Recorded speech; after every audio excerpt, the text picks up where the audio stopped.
Hello YouTube, this is Keejchen, and we're doing another Dominion 5 series. This will be sort of a nation introduction and pretender creation video, except I haven't really decided what pretender I will be submitting yet, so I was thinking that I would present my ideas on this channel, and then those who are better at Dominions 5 than I am, which is basically probably mostly all of you, could probably help me decide on what to do with my pretenders. So real quick, this is for the Latus Eadeh that is an early age Dominions Enhanced game. The name is called Eadeh. If you are in that game, don't watch this video because, you know, I'll be showing off all my ideas and presenting all the things. So just, you can watch it after. Go do something else. For everyone else, I want to start by showing the map in this one, because it's going to be for a very specific map in this video. So we'll do the map. I'll show you the map so we can build a strategy around the map itself. I think that's important. And then I'm going to show you what nation that I have chosen for this game. And then I'm going to show you, I think I have built 7 different pretenders that might be good or might be bad. We'll see.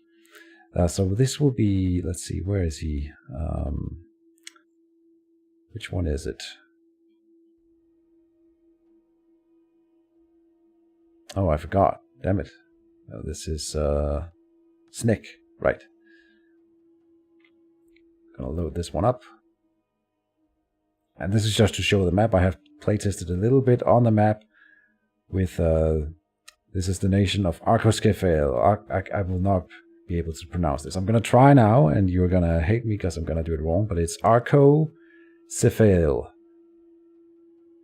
Arcoskefail. Arco. Let's call him Arco. This is the map. This is the world of Latus, and it's a very special map. So it's I guess the lore for this game is that there's this world here, which is like the center Earth thing, and then it is surrounded by 8 different dimensions or whatever that is each devoted to one of the magic paths. So like this up here is a blood realm, Cruento, Aqua, Flamma is for flame or fire magic, Decius is for death, Ares for air, Terra for earth, Magus for astral, and then we have Natura for nature.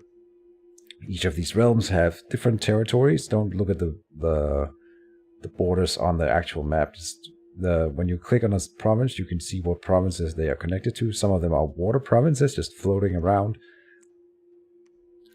Some of them, so that's confusing in of itself. Some of them will connect to the center map. So we have the center map in here. I have spawned in here for this playthrough here. Now, one more thing, a lot of more things to know, but another thing is that some of these, some provinces in this world will have these numbers here. Those are gateways to the center world. So like this province will connect into this province. There's one of those gates in every realm. So here Ares will connect to this one here. That's not very interesting. This up here, number 2 here is an example of one that goes a little bit further. It connects into Flamma all the way up there. And there are, of course, other small paths. Then there's a lot of water on the main world, but there is also special territories which are more like fleets. They are called fleet. And the fleets connect to all other fleets. So here's a fleet. This will allow you to move to this territory, which is also a fleet, and that connects to a separate harbor space and also the water space below it. So you can, like, it looks like it's super big, and it would be hard to get from one end of the other world from one dimension to the other. But really, there are so many weird connections between the different things that you can get really far. Also, provinces with a harbor icon will often connect to close harbor islands as well. So this one connects here to here without going through the actual fleet here. yeah, it's really confusing. But the point is, Latus, it's a really cool game. It's going to be very complicated. A game with 20 plus player. I think they are waiting till at least we have 20, and hopefully more. And it's a big, big map, so we need it's going to be a long, long game with lots of thrones. We need a nation that has good late game and good early game for expansion, and can utilize the water, because there's a whole lot of water, and has good mobility all around, right?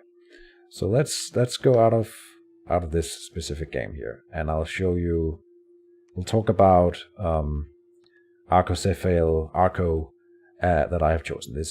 We are in the early ages, of course, and then first one alphabetically on the list is Arcocephale. All right, it is a race of humans, just humans. The nation itself, I'm not going to read the lore aloud. You can do that if you want to, but it's heavily inspired by old Greek mythology, so it feels a lot like Athens to me specifically. But there are definitely some mythological representations in here. There's specifically Icarus, the guy who built a pair of what are they called, like cardboard wings, not cardboard, wood wings, and flew too close to the sun. This is the guy. He's susceptible to fire, of course. You can build entire units of this kind of dudes. They simply have flying units with Icarian wings, which are armor, I suppose. Yeah, it's an armor piece. Okay. And we can also build as a special item, so that's one thing. So that's sort of the race, and we also ride Pegasi. Heavy infantry, chariots, flying infantry, sacred Pegasus riders, and engineers. Magic is nature, astral elements in general, and philosopher researchers. The priests are weak. We have healing and skeptic researchers, which reduce dominion. Then we have dominion scry. Accurate and automatic military reports inside dominions. That's kind of cool. I've tried it out now, and it's not. I mean, I think the number of units in the province is accurate to you, but that's basically it. It's not as useful as it sounds. Whatever. It's a cool feature. Buildings are standard forts, but engineers can build better forts, and we have two different types of engineers. And then labs cost only 250, so we can build more labs than usual. Very cool. Now I'll go through all of the commanders, because we need to know what they do. So here's a scout. It's a basic scout with 50 stealth, which is, I think, pretty low. He's cheap. Is he cheaper than normal scouts? I think so. Normally they cost more than 25. Anyway, engineer is just a standard engineer with a siege bonus, castle defense bonus, pretty good in both cases. He's old age, and then he is mason, so he's able to lead the construction of more advanced forts than otherwise possible for the nation. That's a cool feature to have, but we will probably not be recruiting this guy much because there's a better engineer up here. Either way, let's move on. Skeptic is interesting. He's heretic 3, which is a lot. A value of 5 guarantees the removal of 1 point of dominion. Lower values means there is a lower chance of this happening. Yes. So that's all he does. He can sneak. I guess he can double as a scout. And you can just use him to walk around and remove dominion. Not a bad thing. Oh, he's, of course, he's a skeptic. Yes, okay. I get it. From the good old Socrates. I was gonna say myths, but it's not really myth, whatever. Icarid Champions is as described. It is a fairly well-protected dude. It's a commander. Not a really good one, but he can fly. He has a bronze sword that isn't crap. And, yeah, okay, dude. Yeah, well, flying is nice, right? So that's sort of his gimmick. Then we have a Myrmidon Champion, which is the highly protected dude, who's a formation fighter. We have a lot of this kind of thing going on. And yes, just a standard commander with good leadership. Not much to say else. Other than that, 17 protection is pretty good. Moving on, we have a Chariot Commander, which is just a standard chariot unit. has a bronze sword, and I will stop myself here because I completely forgot to mention that we are on a mod, Dominions Enhanced. I think I said so. I have to click here. I didn't do that. My bad. Dominions Enhanced, which adds a whole lot of different things to the game. So I just thought I would mention that in case there's something you haven't seen before. That would be why. Let's see. It's so far I don't think it would have affected anything in this specific nation. Maybe not. Mystics are pretty damn good. This will be our basic combat mage. They are astral, so can do communions, and they can get any of 3 other magic paths, and they will be guaranteed to get one of these 4. And then I think there is actually a chance of them getting 1, 2, and 3 extra. 50% chance of getting this one up here, 50% chance of getting this one here, and 50% chance. So potentially they can get all 3 of them on top of this one here, if I'm understanding this table correctly, which is kind of cool. They will be our main site searchers and battle mages. Just a decent dude. He has added researcher +1, which is not a whole lot, but they're cool. See, the problem is I don't understand why it says a 2 after here, because it's 1 guaranteed, and then if it's 2, you would only get 1 more, but clearly the way it's written here is that you could get all of them. Maybe I misunderstand, but whatever. Decent mages, fairly cheap. Good, moving on, we have Melissa, which is our healer. A nature mage with a random skill, so we can get air 2 here. That's kind of nice. Can he be air 2? No. So that opens up for nature and air for us, which is really good. And the healer one is really, really nice. She's a really strong healer. I'll probably be using these guys a lot. They are also, if we hover over them here, it says at the bottom that they can be recruited outside forts as well. But we need a lab and a temple in the province where you want to build them to get them. But still, that is pretty good. And yeah, they're just good. Healing is really nice. Removing afflictions from other units. I really like doing that kind of thing. Then we have philosophers. And they're just researchers, really cheap. And then they are philosophers. I think the icon is made or given based on them specifically. This unit here, this unit has improved. This is the same as in my Frivold playthrough. These are stronger philosophers though. This is a +2. So this really incentivizes us to take sloth. But that's sort of paradoxical in that many of our units have really high resource requirements. So high sloth would be good, but on the other hand, high sloth is bad. So yeah, tricky. Then we have the Windlord. Windlords are super cool units. High protection, high defense skill, which is really nice. There's the second commander of our unit, of our nations. They are priests themselves, and they are combat casters, which means that they can a 50% chance of trying to cast a spell in melee, and the chance of being interrupted by damage is halved. And fatigue from armor gun combat is not doubled like for ordinary units. So that's really interesting and really cool.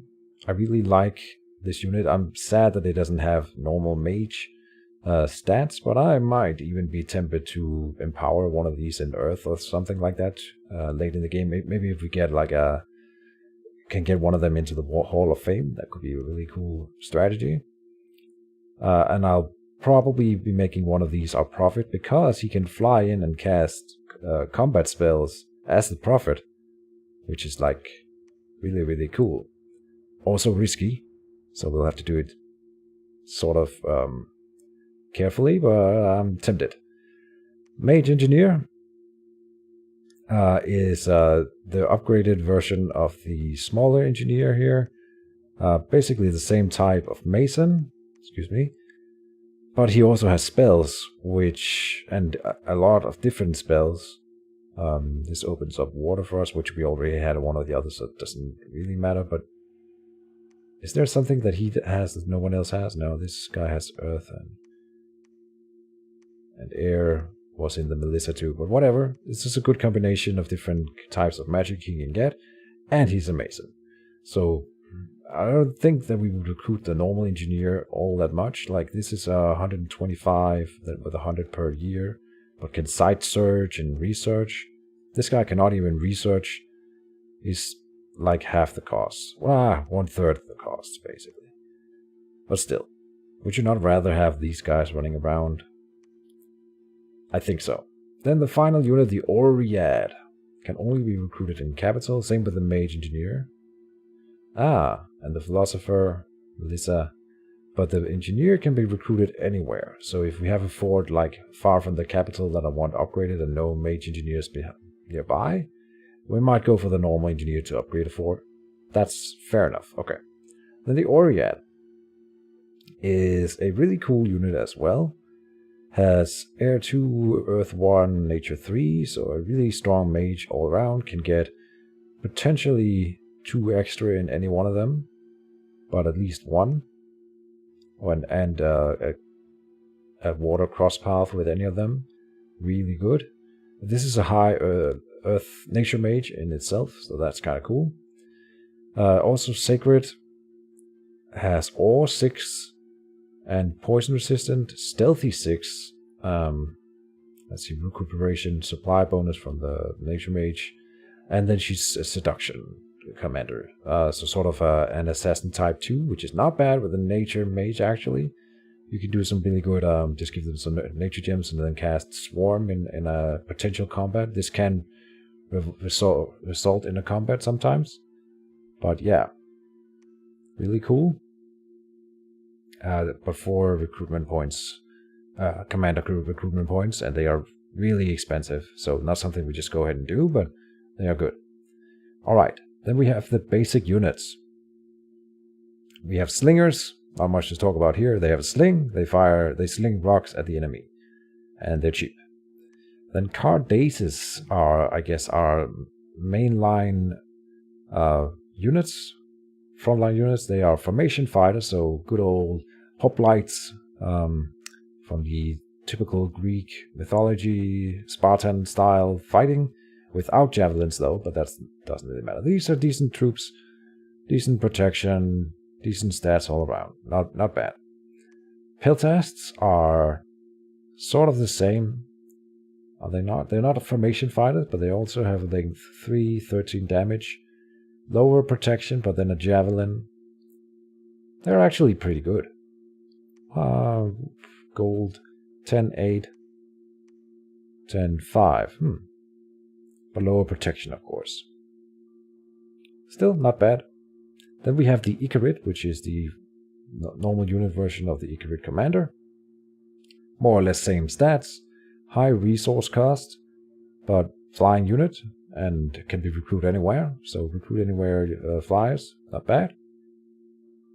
Of course, susceptible to fire, so that's a pretty big weakness, but we won't be recruiting them en masse. But they are really good for having mobility on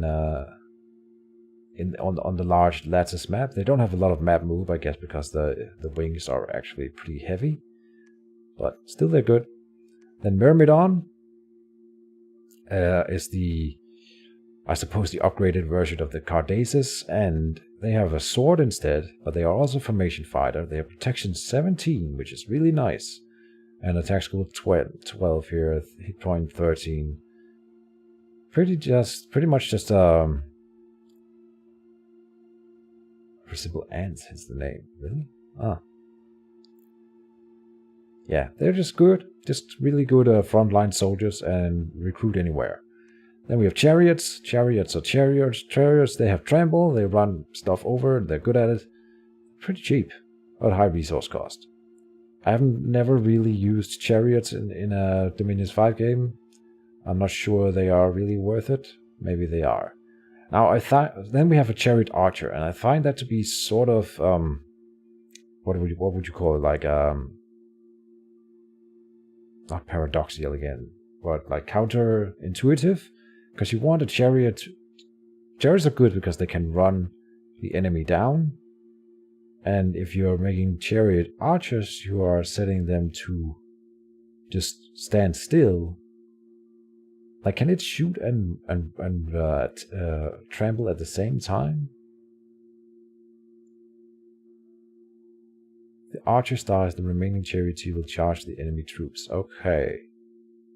Okay. That's interesting.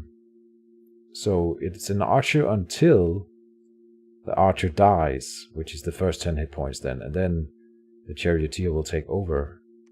Aha. Maybe that's better than I thought it was. Interesting. And then I suppose that they would live after that. Okay. I'm thinking about it. Okay, and then the Wind Rider. These guys are super good. They're of course just the sacred unit unit type of the Wind Lord.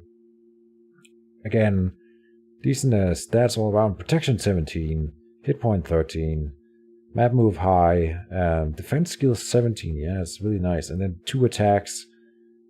They have a shield, and they're sacred. We will be basing...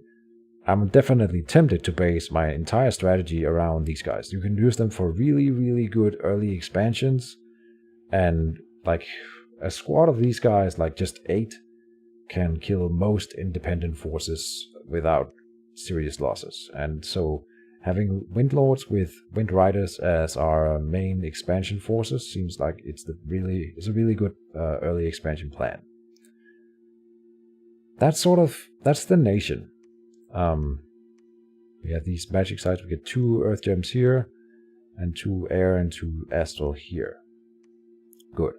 Before we talk about pretenders in specifically, I want to go and show specifically our conjuration spells. There's a lot of nation spells for Akko that are really, really good. Headless Men is not one of them. I haven't tried casting it, but that's a decent one. Just a good casting soldiers. Contact Caryatid. There's a lot of these smaller ones here that are just some types of mages that will unlock other magic paths for us. The same with Oceanid is a water mage. Hound of Twilight. I don't remember. I looked at all of them up at these are just 2-headed hounds. I suppose they're okay. Possession of the Underworld. I don't remember what they are. Monster Boar. Excuse me. Binkiris. Guardian of Hades is the Kerberos Hound. 3-headed creature. Oriarid is another mage type unit, which is also nice. Note that our own normal mages, not the Oriarid, they're called, I forgot what they're called, but they can get 4 nature, so we already have this unlocked. Contact Nephile. This can be cast by our standard mages with some mortar boosters. Divine Hero is a really, really cool spell that we cannot cast without doing something special on our pretender. Basically, there are, what are they called? I think there's like 5 different of them. Divine Heroes. And these are all based on, they are 5 unique heroes that are all based on Greek mythology. Like there is Achilles and I think and some other ones. Some of them are mages, different types of things. You have to cast them once, and that means we can cast the spell 5 times. When we get them, they will be immortal and will never die. If they die, they will be brought back to life by friends or allies, or have escaped death by a threat and then return. And they are unique to our nation. So we will definitely want to cast this 5 times throughout the playthrough. To just have these 5 heroes, and they are all sacred. So that's really important. Diamond is not something I remember. Then we go further at level 8. Stuff really gets crazy. We get a Titan of the Seas, which is a pretender chassis that you can then cast and summon in game that is sacred. Titan of War and Wisdom is a pretender chassis that you can summon in game. Same with the Daughter of the Evening. Same with the Titan of the Underworld. And the Scourge of the Deeps, I believe, is 1/2. one more of these really, really strong ones. So there's some cross paths here that we will not be able to cast this thing here without doing special things on our pretender. Same with the Titan of the Underworld. And again, we need high astral to get these, and same here. This probably will not be castable by our standard mages.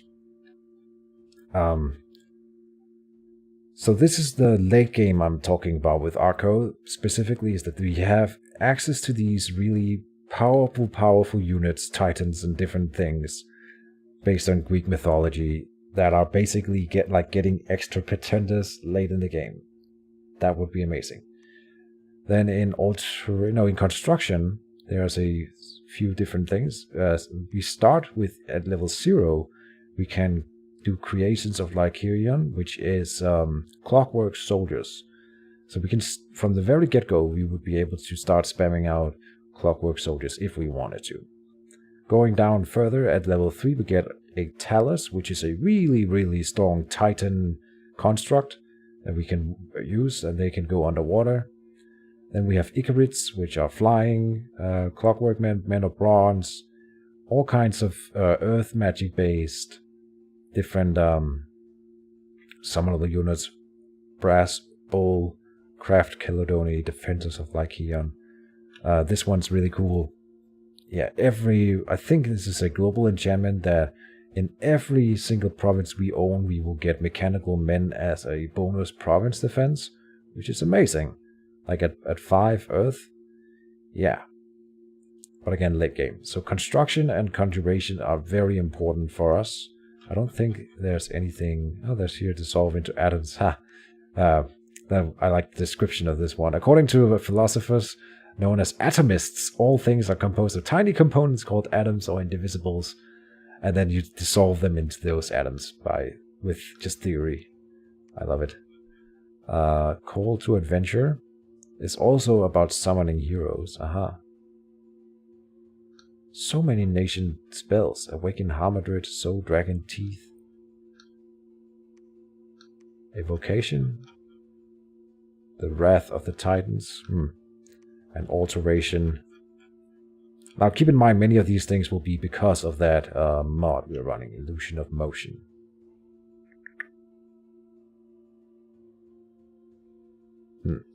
Anyway, so it's very important for us to have high magic in some of those paths. Now, let's go on and have a look at the pretenders that I have chosen to create here. Now you get to see all my crazy pretenders here, but there's all of these here which are different strategies. I guess I'll show the simple one first. That is the Snake of Doom.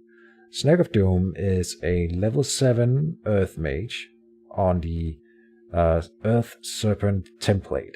The Earth Serpent, I think, is probably the best early Awake Expander pretender. So this strategy here would be all about having a high Earth Mage, which gives us Fortitude, which is not a bad bless. Will reduce all physical damage by half from pierce, slash, and blunt weapons.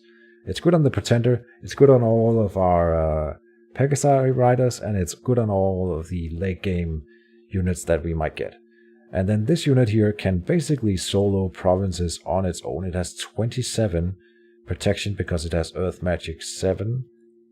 So 27% protection means that almost nothing, at least in the realm of independence, will be able to hurt this baby. And it can go into the water, of which there is a lot on the Latus map. So the game I just showed you were with this snake, and I was able to take, with a combination of this guy and the Pegasi riders, I had like 25 provinces after the first year, which is really strong, and I didn't even fully optimize it because I was just playing against the AI and testing things. So this is amazing early game. So good.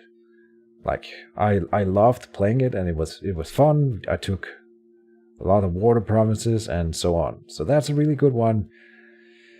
Fairly low in Dominion means we can only create or recruit 4 Pegasi riders per turn, but that's all you can afford when you do 1 sloth. And I want to do 1 sloth because why? We could just make it a strategy around not ever recruiting the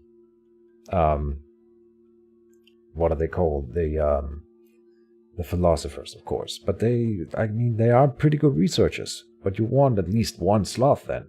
We can't take more than 1 sloth because then I can only recruit like 2 wind riders per turn anyway in the capital. So it's a huge trade-off on and off whether or not you do. We can't go high. The Dominion wouldn't be worth it for the secrets. We want high growth because the game is going to be so super long that the growth will really pay off. And then we have Fortune and Magic Drain, just 1 into Order Turmoil. And we are gonna go off our heat scale.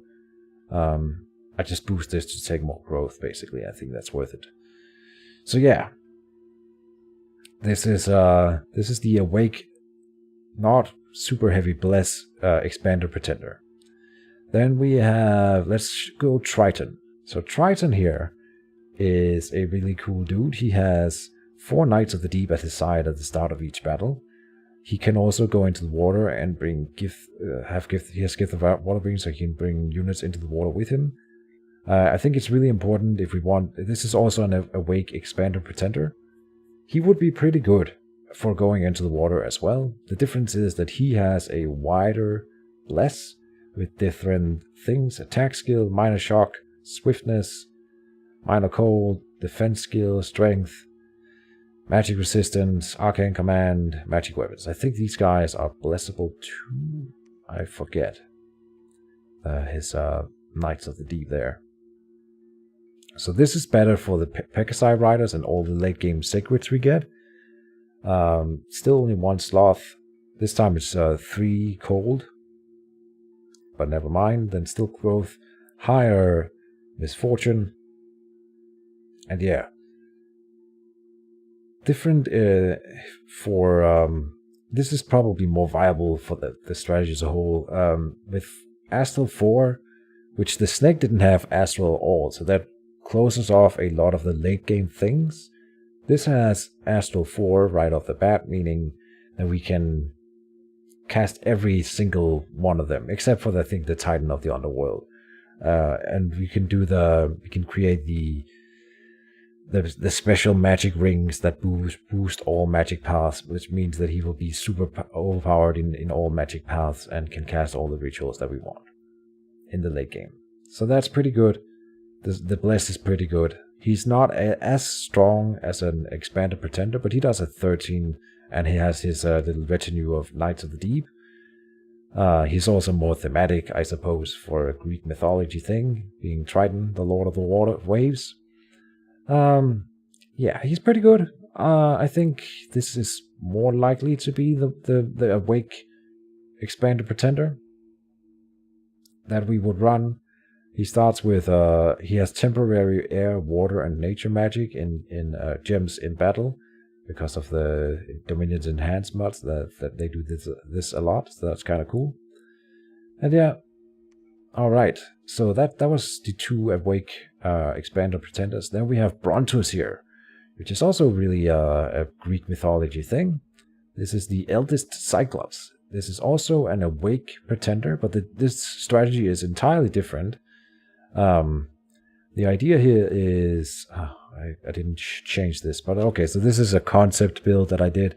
Probably will change his Bless around a little bit. Here we have charged bodies and fire and shock resistance. So every blessed unit will go in with a charged body that when they are struck in battle, it releases this charge and that it will attack both themselves and the attacker with an electric lightning bolt. But then ours will have shock resistance from the earth magic. This could be changed around like I did on Triton with his Bless, and I probably would. But this guy is really cool in that he gives a resource bonus of 30 extra. So, what that does is that if we leave him in the capital to just research and construct magic items, which he will have a Master Smith bonus to, then we will be able to recruit more Wind Riders because he is boosting the resources in our capital province.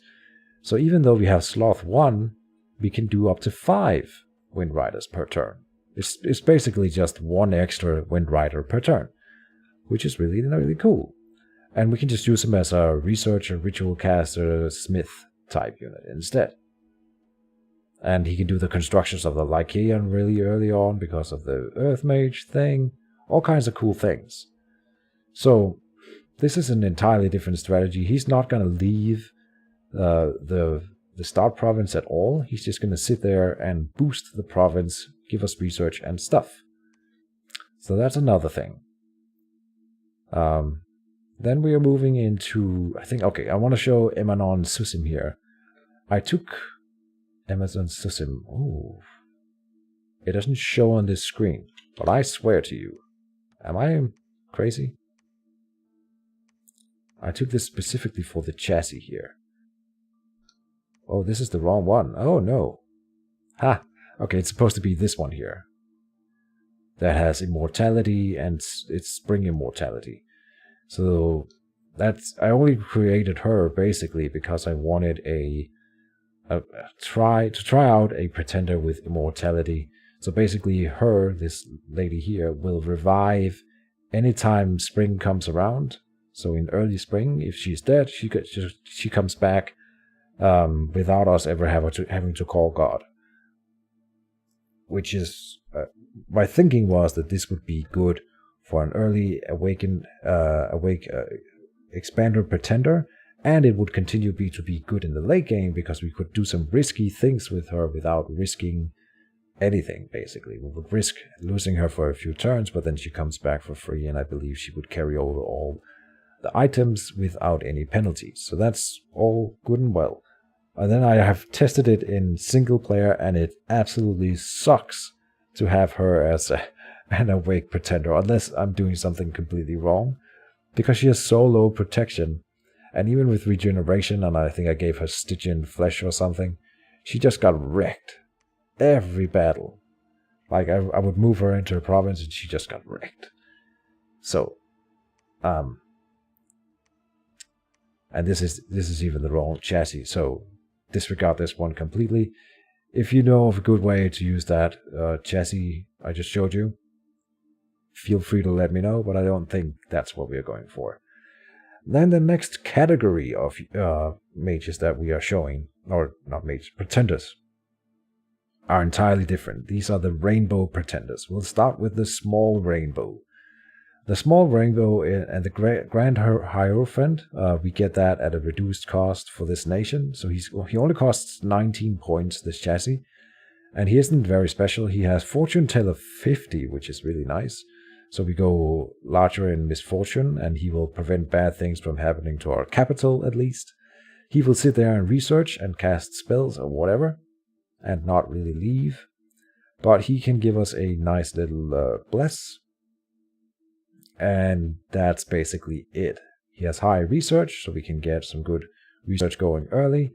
He's got added research at plus 20, so we will really, really be able to spearhead our early research with this guy. But otherwise, there's not much to say. We have attack skill. This is the air bless that I prefer, and with the strength here instead of the charged bodies and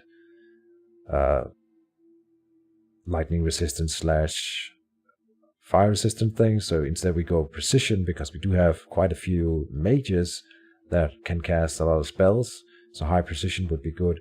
And then the strength is nicer for our Wind Riders, so they get some extra strength and can hit harder.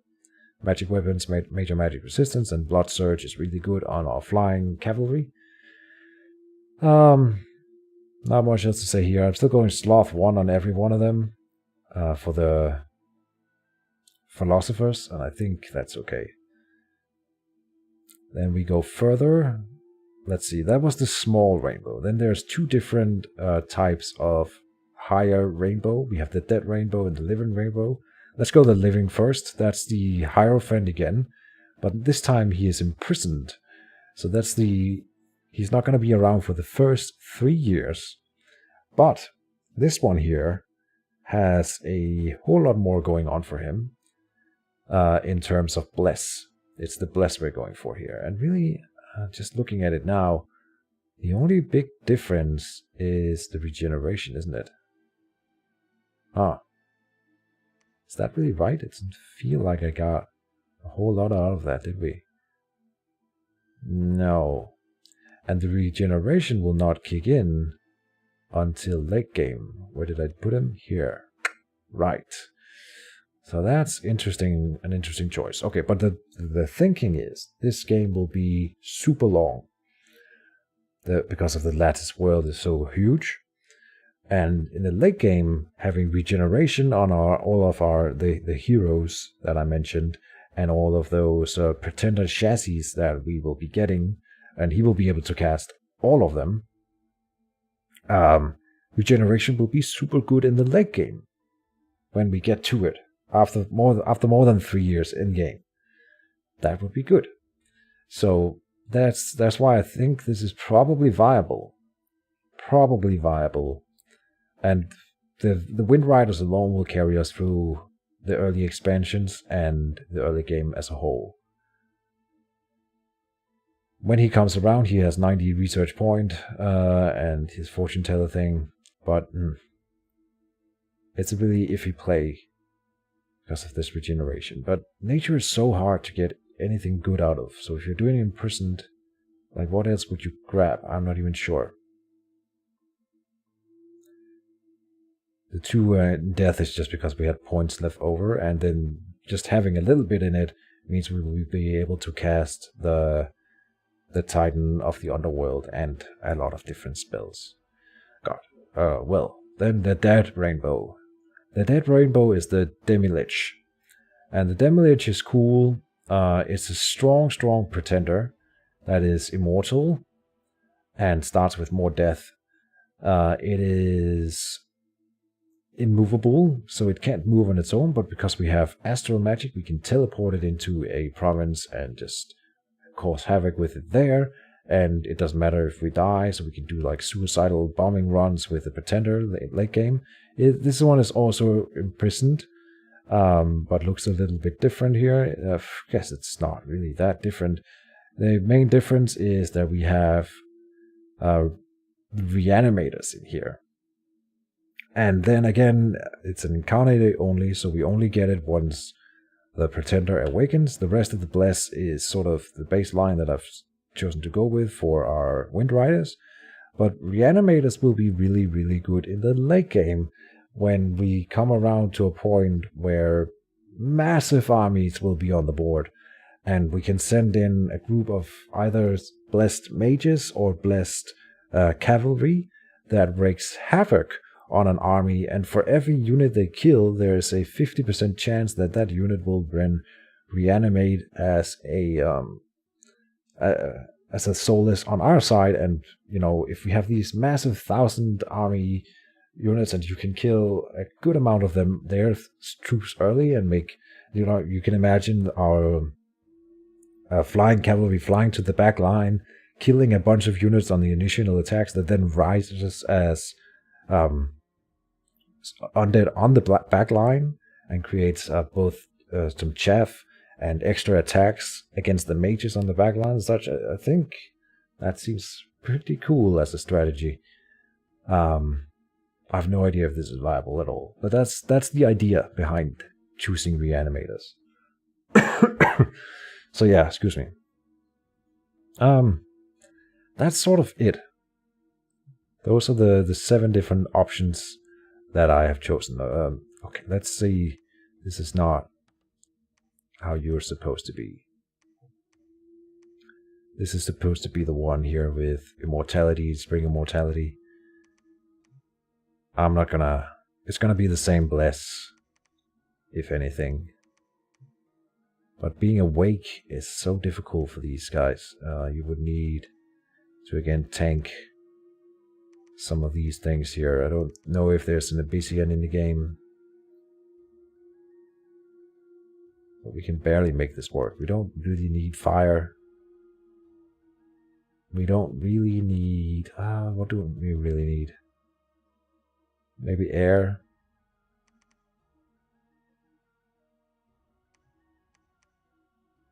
But we need more in order to get the blesses. What did I do with her before? Now I deleted her, so I don't know. You tell me. If anyone has any opinion on this, please let me know. I'm a super noob at this game still.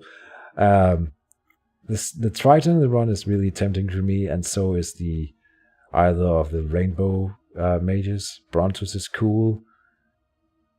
I really don't know. Once I've made my choice, I won't be making another video. This is the nation overview and the game introduction. Once we start, I will talk about what the choices that has been made from this video and until episode 1, and just do that in episode 1. But for now, thank you for watching. Let me know in the comments down below. I think I cleaned out my private Discord channel, and I will link it below. If anyone is interested in talking with me specifically about dominions or anything else, feel free to join my private Discord channel. Right now it has me in it, so it's a pretty intimate little thing, and I'm super interested in discussing this because I really want to do good in my next multiplayer game. The other one with Frivold was kind of supposed to be a joke, and it is sort of a joke. It's really bad, so this time I want to do better. Help me do it, and for now, thank you for watching, and I'll see you next time. Bye bye.